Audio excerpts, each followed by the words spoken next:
nə qədər müzakirə eləyəcəklər ki, məsələn gələrlər. Səs məndə yoxdur. Yunus bəy, xoş gördük. Sizdən də xoş gördük.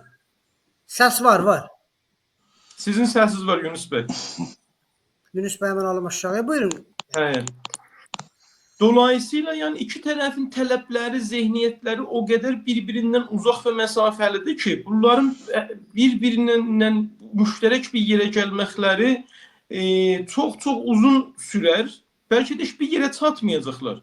Halbuki öbür tərəfdən məsələn Trump deyir ki, 2 ay vaxtımız var. 2 ayda biz gərək ya bu məsələni qutaraq ya qutarmayaq. Məsələn bütün uzmanlar deyirlər ki, İran əslində zaman qazanma tekniğini uygulayır və zaman qazanmaya çalışır. O tərəfdən İsraillə Amerika deyirlər ki, biz zaman qazanmaya müsaade etməyəcək, bəlli bir zaman qoymuşuq, 2 ay müddəti var. Bu 2 ayın içində İran bizim istədiklərimizi qəbul etmədi. Bugün misal üçün Fransanın rəis cumhurunun mən başlı Xarici İşlər Nazirinin mən açıqlamasını gördüm ki, şey demişdi, yəni əgər təvafuq olmasa, anlaşma olmasa cəng qaçınılmazdı. Amma təvafuqa da baxırsan, görürsən ki, şərtlər o qədər bir-birindən uzaqdır ki, yəni bu təvafuq necə olacaq? İndi burada 2 variant qalır. Ya bu 2 ayın sonunda İran təvafuq yox, əslində təslimi qəbul eləyəcək. Çünki Amerikanın istədiyi təvafuq deyil, əslində bunun adı təslimdir. Bu 2 ayın sonunda ya İran bu təslimi qəbul eləyəcək, deyəcək tamam, mən elə həstəydən də vazgeçdim, niyabətdən də vazgeçdim. Və qovlu məruf müşəkilini də çox məhdud elədim filan ki, bu əslində İrana təslim deməkdir. Hə. Yəni 2 variant var. Ya bu təslim şərtlərini qəbul eləyəcək, ya eləməyəcək. Bir dostun ifadəsi ilə İran əgər təslim şərtlərini qəbul eləməsə, Əraq variantı devrəyə girəcək. Əraq kimin operasyonlar başlayacaq, sonrası da hara xətm olacaq, Allah bilir. Əgər təslim şərtlərini qəbul eləsə, onda Libi variantı devrəyə girəcək. Libi variantı nə idi? Gəldilər Qəzzafinin bütün silahlarını yüklədilər gəmiyə, götürdülər, apardılar, yox elədilər və ya başqa bir yerlərə qoydular. Sonra ilk isyanda Qəzzafi oldu savunmasız, müdafiəsiz. Elə NATO'nun təyyarələri gəldi, bombu tökdü Trablosa, Qəzzafi də heç də eləyənmədi. Yaxşı. İran bu təslim şərtlərini qəbul eləsə, hələ bunun ekonomik məsələləri, İranın içindəki siyasi necə deyirlər, məşruiyyətsizliyi, məşruiyyət krizi, ekonomik kriz, su krizi, elektrik krizi, bunların hamısını qoyduq bir qırağa. Bəlkə 3 il sonra bir dənə böyük bir isyan çıxdı İranda, bir xalq isyanı, bu benzin məsələsi kimi, məhsə məsələsi kimi. İran da durdu istədi, misal üçün deyirəm, sərkub eləyə. Sənin əlində bir kartın olmasa, Amerika və ya Avropa deyə bilər ki, sən niyə sərkub edirsən? Biz də gəlirik səni məsələn filan eləyək. Yəni bu o qədər riskli bir yola girir ki, əgər İran bu təslim şərtlərini qəbul etsə. Çünki söhbətdə yenə yekunlaşdırım, çox uzatmayım. Siyasət elə bir şey deyil ki, sən deyəsən mən təslim oldum, imtiyaz verdim və ya səndən atdan aldım, məni bağışlayın, mən getdim, otdum evimdə. Yox, sən nə qədər dalı getsən, o qədər qabağa gələcəklər. Sən evin bir otağını versən onlara 2 otağını istəyəcəklər. 2 otağı da versən salonu da istəyəcəklər. Yəni İran bir dənə bu cür bir qıfılbət bir vəziyyətdə qalıb. Mən fikir edirəm İran rejimi müəyyən dərəcə bunu uzatmaya çalışacaq. Yəni zaman qazanmaya çalışacaq. İndi Amerika burada nə qədər zaman qazanmaya icazə verəcək, onu bilmirik. Son bir cümlədə deyim, əlbəttə bu da o demək deyil ki, həttəmən həmlə nizamı da olsa belə rejim əsas sualım Yunus bəy, bu ehtimalı var, əgər təvafuqa yetişməsələr, görünən odur ki, Amerika bunların bir ikiləri gətirib də buraya vuracaq. Səsdən İran'a yox, bunlar bir göz qorxusu halətindir. Vallahi yəni bütün uzmanların dediyinə görə, Fransa'nın Xarici İşlər Nazirliyinin dediyinə görə, əgər təvafuq olmasa bəli vuracaq. Amma nə səviyyədə vuracaq, nə cür vuracaq, nə əbadda vuracaq, o vurmağın nəticəsi nə olacaq? Atıram məsələn, İsrail gəldi, İranı geçən dəfə vurdu da, bu vədə-i sadiqdən sonra vurdu İranı məsələn. O vurmağın da şəkli və mahiyyəti və keyfiyyəti çox önəmlidir. Elə hər vurmaqla da hər şey olmur ki. Misal üçün, necə vuracaq, haranı vuracaq, nə şəkildə vuracaq, o da mühümdür. Amma vuracaq, təvafuq olmasa vuracaq. Kəsin vuracaq. Siz də düşünürsünüz təvafuq ola ya İran dediğiniz kimi sadəcə istəyir vaxt ala, zaman ala. Yəni Amerika istədiyi İran bütün nüvələrin yerə qoymalıdır. Hətta siyasi məhbusların, zindanlar haqqında böyük danışıqlar olubdur ki, Amerikaya zindanlar ki var İranda o demək o tabiətlər, iki tabiətlər onların azadlığını istəyibdi. Bu İran sadəcə zamanı istəyir, kaybeder zamanı istəyir. Əldən saxlaya, zamanı alaya. Yox, gerçəkdən İran da daha yorulubdur məsələnin üzündən bu qədər təhrimlərə görə, bu qədər içəridə sıxıntılara görə. Özdə bir qaçaq yol istəyir İran. Bunu elə bəhanə eləyib oturub təvafuk edir Amerika ilə, ya yox? Baxın, təvafuq mənim nəzərimə İranın Amerikanın inisiatifindən daha çox, istəyindən daha çox İsrailin və Amerikadakı Yəhudi lobisinin istəyinə bağlı bir şeydir. Nə cür, nə şəkildə? Əgər Yəhudi lobisi, Amerikadakı Yəhudi lobisi Trumpa tuttursa ki, biz tam təslim şəraitində bir anlaşma istəyirik, təbiətən onu İran yox, heç bir dövlət qəbul eləyəməz. Yaxşı, eləməyəcək İran, yəni eləyə bilməz, mümkün deyil. Eləsə sanki elə ipi salıb öz boğazına, yaxşı. Amma əgər Trump Amerikadakı Yəhudi lobisinə bir şəkildə qəbul elətdirə ki, mən inanıram ki, Trump savaş istəmir. İranla savaş istəmir, yaxşı. Amma İsrail istəyir. Çünki İsrailin 100 ilin ən necə deyirlər, münasib zamanıdır ki, İran məsələsini həll edir. Cumhur İslamı yox ha, elə İran. Çünki elə Şah da gəlsə, Xümeyni də gəlsə, kim gəlsə İranda bir dənə güclü mərkəzi hakimiyyət olsa, o İsrailə yaramır. Yəni Əraq, Suriyə, Libivari bir dənə bir formul İsrailə yarayır. Demirəm İranın təcziyəsi. Əraq, Suriyə, Libivari indi kağız üstündə təcziyə olmayıblar. Əgər Trump Yəhudi lobisini iqna eləyə bilsə ki, siz tam təslim şəraiti yox, atıram məsələn, niyabətlər ki, zaten aradan gediblər. Qalmışdı bir dənə 83 şəhər, onu da İran təxliyə eləyir. Məsələn, Muşakini də çox məhdud eləyək, Həstəyini də çox məhdud eləyək. Təht bu şərait olsun bir şey imzalayaq. Əgər İsrail və Yəhudi lobisi bunu qəbul eləsə, Amerika ilə İranın Allahındandır ki, qəbul eləyirlər, cəng olmuyor. Amma yox, İsrail lobisi, yəni İsrail və Yəhudi lobisi desələr, yox elə, fürsət bu fürsət, biz İranı tam təslim almalıyıq. Amerika da yəni onlara rəğmən imzalaya bilməz və o zaman məncə fikir edirəm ki, müharibə şəraiti daha çox möhtəməl olur. Ciddi olacaq. Təşəkkür edirəm Sayın Məcid bəy, dəyərli Sayın Yunus Şamili də burada vardılar, Demokrat Partiyasının mənsublarından. Yunus bəy, sizi də çox xoş gördük. Öz təşəkkürümüzü bildiririk. Varsınız, sağ olun, qəbul edirik. Buyuracaq, salam aleyküm var. Eşidək və danışığa davam edirik sizinlə. Yunus bəy, bizi eşidirsiniz? Sanki Yunus bəydə səs yoxdur. Bəli, mən sizi eşitmirəm. Bəlkə Yunus bəyin biləndiğisi hoparlörü bağlıdır. Ola bilər, bilmirəm. Yunus bəy, siz bizi eşidirsiniz? Selamlar. Mən təəssüflə sizi səssiz eşitmirəm. Məndə səs yoxdur. Bilmirəm, problem sizdən olacaq, amma biz sizi eşidirik.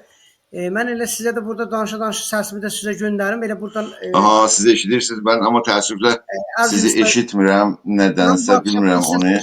Biz sizi eşidirik. Burada da səs yüksəkdir, amma təəssüflə mən sizi eşitmirəm.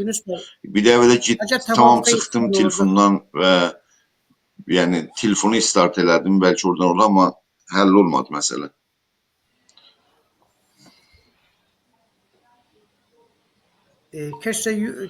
Onda qalacaq bir başqa bir şəraitdə sizə xidmətçiniz olarıq. Bəli, problem vardı Yunus bəy. Çox təşəkkür. Konusundan Allahın amanından olmadı maalesef. Bəli, Məcid bəy, bizim başqa qonaqlarımız var idilər. Əlbəttə gələcəkdə başqa qonaqlarımız da vardı. Bizim Sayın Cahangir Bəyoğlu cənabları bizlə idilər. Sayın Babaş Bəxtəvər cənabları bizlə idilər. Sayın Babaş Azad cənabları bizlə idilər. Bunlar gəldilər, danışdılar. Getdilər Məcid bəy.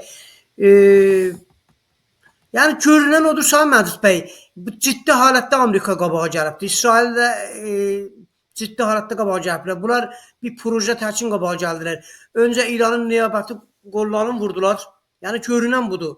Bunlar bilirdilər İranla bir savaşa girəcəklər. Girməklərin qabaqdan görürdülər ya bir planla qabağa gəldilər. Öncə niyabəti qrupları ki, sonra problem yaratmasınlar İsrailə. Onları vurdular və bu günləmi də bütün güclü silahları ilə gəliblər İranın sınırlarındadılar. Ki bu bir dənə bu danışıqları bəhanə elələr. Ola bilirlər İran ehtimalı var, çox ehtimal var qəbul eləməyə, nüvəsini bütünlükdə yığışdırmaya. İçəridə bəzi dəyişdirmələrə demək olar baş əyməyə və bu savaş ola. Əgər savaş olsa İranın vəziyyəti necə olacaq? Siz dediyiniz kimi indi məsələ budur İranı necə vururlar. Amma əgər savaşa girələr, görünən budur, analizlər budur ki, ciddi halətdə istəyirlər İranı vursunlar. Yəni elə vurmasınlar ki, bir-iki yeri vursunlar qəətçini. Əgər bir tular gəlib buraya, əgər o gəmiləri, böyük gəmiləri ki, uçaqları daşıyır, onlar gəliblər buraya, məsələ çox ciddidir. Yəni, əgər o qədər ciddi vursalar İranı, bu etnik məsələlər, bu qeyri-fars məsələlər necə olacaqdır bu arada? Sizcə bu içəridə bir dəyişikliklər yarana biləcəkdir, bir fürsət yaranacaqdır qeyri-fars millətinə? Ya yox, elə bu bütünlüğü, bu İranın bütünlüğünü elə Amerika, İsrail çalışır, onları da saxlasın və sadəcə İranın rejimin demək olar dəyişsin, ya İranı bir zəif halətə, siz dediyiniz kimi, çox zəif halətə gətirsin. Araz bəy, bir kere məncə bunu bilmək lazımdır ki, düzdür indi İsrail ilə Amerika çox yaxın müttəhidlər və müttəfiqlərdilər. Amma bir çox məsələdə fərqli düşünürlər və məsələlərə eyni baxmırlar. O cümlədən İran məsələsində. Ən başda bunu deyim. İndi mesela Amerika özünü İsrailin əmniyyətinə mütəhid görür və hər şəkildə İsrailin mənafəsini və əmniyyətini qorumaqla özünü yükümlü görür. Bunun bir dənə təməl səbəbi var. O da Yəhudi sərmayəsinin Amerikada və dünyadakı inanılmaz gücüdür. Yəni Yəhudi lobisi və Yəhudi sərmayəsi demək olar ki, Amerikada gerçək mənada belirləyici və təyin konəndədir. Ona görədir ki, Amerika başqanları və Amerikanın siyasi sistemləri İsrailin necə deyirlər, mənafəsindən caya bilmirlər. Amma o demək deyil ki, nə cür ki, İsrail məsələlərə baxır, Amerika da eyni şəkildə baxır. Yəni, İsrailin zehnindəki və ya arzu elədiyi bir İranla Amerikanın zehnindəki və ya arzuladığı bir İran mütəfavit İranlardılar, belə baxanda. Müəyyən fərqlər var.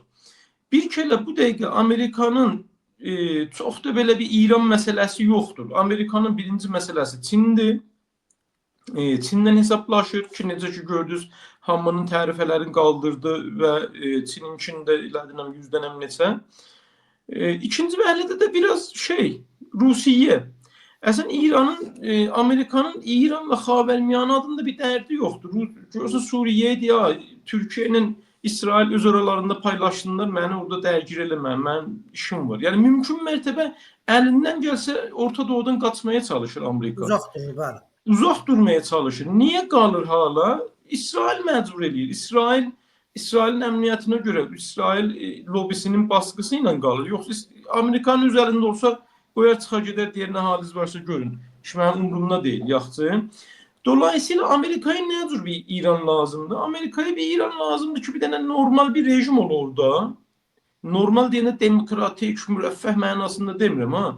İsraillə dərgir olmuyor. Terrorizm sadir eləmiyor sağa sola. Avropaya terrorizm sadir eləmiyor. Amerikaya terrorizm sadir eləmiyor. Deməyə mən İsraili yox eləyəcəyim. Atıram Pakistan kimi, Türkiyə kimi bir dənə məmuli bir dənə məmləkət olar. Öz içində də nə iş görür, görsün. Mənə dərdi sər çıxatmasın. Mən görüm Çindən nə iş görəcək. Mənim Çin adında bir məsələm var, yaxçı. Amma İsrail o cür baxmır məsələyə. İran məsələsi İsrailə bir dənə mövcudiyyəti məsələdir. Bir dənə həyati məsələdir. Və ona görə İsrail yəni məcburdur ki, İran məsələsini bir şəkildə həll edə və indi İsrail belə düşündü ki, mənim nəzərimə ən necə deyirlər, münasib tarixi fürsətini mən yaxalamışam ki, İran məsələsini qaydasına salam. Yəni İranı daha bir çətin vəziyyətdə, daha bir zəif vəziyyətdə mən yaxalaya bilməzdim ki, bütün niyabəti gücləri aradan gedib, ekonomi vəziyyəti çox pisdir, məhbubiyyət məhdumlusu ən aşağıdadır, siyasi krizi ən doruq nöqtədədir, suyu yoxdur, bərqi yoxdur, heç bir şey. Sən bərbad vəziyyətdədir İranda. Ona görə təbiətən mənim nəzərimə İsrail mümkünsə sən istər İran rejimini də dağda yıxa və mənə görə İsrailin məhdud rejimi bir də necə deyirlər? Hala İran təciziyə də olmasa, nə bilim Suriyə kimin, Əraq kimin bir vəziyyət. Hala mən çox cüziyyatına girməsəm. Amma bu İsrailin istəyidir. Amerika indi çox da mənim nəzərimə dərd etmir ki, İranda hangisi, İranda türk haqqına çatdı mı, çatmadı. Məsələn, Trump'a soruşsalar ki, İranda neçə dənə qovmiyyət var, etnik var, şayət bilməz. Amma Netanyahu çox yaxşı bilir. Yaxşı. Yani burada Amerika ile İsrail'in məncə şeyinə yani eyni tutmamaq lazım ikisini. Ve burada dediğim kimi Amerika İsrail'i İran meselesinde ne kadar razı salabiləcək meselesi var burada.